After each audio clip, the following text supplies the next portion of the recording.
Selaku Ketua Pansus LKPJ Wali Kota 2019 DPRD Kota Tual, kami dengar bahwa hari ini Pansus menyerahkan hasil kerjanya kepada pimpinan dan anggota DPRD Kota Tual pada hari ini. Apa benar dan bagaimana secara garis besar dari dokumentasi atau dari hasil rekomendasi yang diberikan kepada DPRD untuk sementara nanti akan diberikan kepada pemerintah Kota Tual? Ya benar, kita baru selesai paripurna dalam rangka penyerahan pertanggungjawaban LKPJ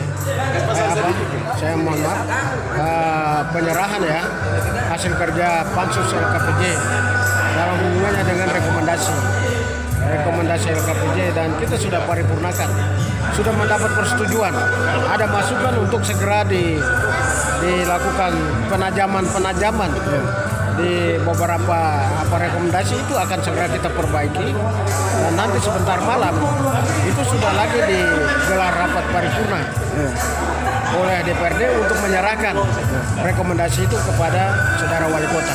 Ya, kurang lebih ada 5 anggota DPRD yang tadi memberikan apresiasi dan masukan kritisi ya. Apa saja secara garis besar dari 5 anggota DPRD yang memberikan masukan tadi kritisi? Kan itu yang pertama adalah soal sebetulnya kalau kita bicara apa yang disampaikan oleh rekan-rekan tadi semuanya sudah tertampung.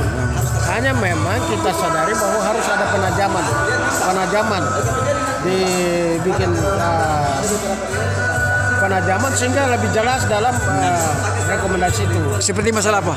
Bidang-bidang apa jadi? Seperti soal dana desa ya, masalah dana hibah ya, soal dana bansos, soal perkim, dana desa juga ya.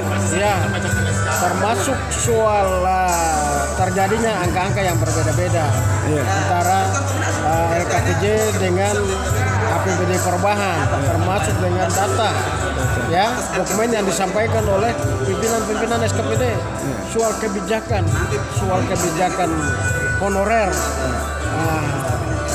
termasuk di dalamnya adalah soal merumahkan 50 anggota Satpol PP yang telah baru saja mengikuti diklat yang dilakukan oleh TNI dan Polri menjelang akhir tahun. Kemudian nanti Januarinya SK dikeluarkan oleh saudara wali kota. Kemudian 50 anggotanya tidak lagi diikutkan, malah yang diikut sertakan adalah orang-orang baru.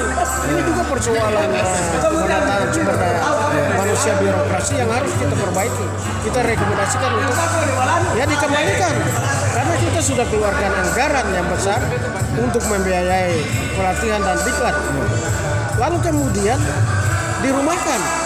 Ini juga menyangkut kredibilitas penyelenggara, misalnya Polri dan TNI, mereka yang menyelenggarakan. Kemudian kita rumahkan 50 itu. Kan bagaimana mempertanyakan kredibilitas aparat kita yang kita hargai, hormati selama ini. Jadi ini yang juga yang bagian dari sorotan ya. Untuk kita kembali. Ya, tadi Pak Yopi dalam penjelasan juga disampaikan bahwa tidak semua dinas dipanggil atau dibahas dalam LKPJ, tapi hanya dinas-dinas tertentu saja. Apa yang menjadi dasar? Kita soroti kepada dinas dan badan yang memiliki anggaran pagu yang besar dalam APBD 2019. Alasan dasar kita adalah PP 13 itu dia membatasi ruang kerja dari waktu kerja dari Pansus DPRD, dalam hal ini Pansus, di mana hanya dialokasikan waktu 30 hari untuk kita selesaikan. Karena itu kalau kita korelasikan dengan volume kerja Pansus itu tidak memungkinkan untuk kita melakukan seluruh on the spot maupun melakukan kajian secara detail dengan seluruh. Jadi hanya OPD tertentu saja yang memiliki programnya nilainya besar ya. Ya, baik program maupun pagunya itu kita konsentrasikan ke seperti dinas mana? Ya, seperti dinas pekerjaan umum dan penataan ruang, kemudian dinas pendidikan, dinas kesehatan, dinas perumahan dan pemukiman, ya, kemudian dinas kesehatan.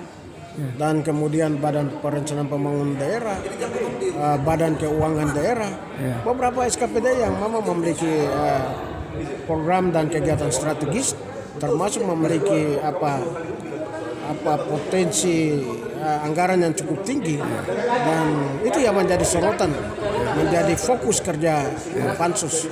Dan kita harapkan bahwa SKPD itu dapat mewakili seluruh SKPD yang ada di pemerintah kota.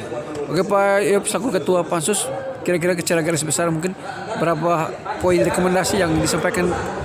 Ini nanti kita perbaiki dulu, apakah kita padatkan rekomendasi atau kita pecah nanti setelah perbaikan.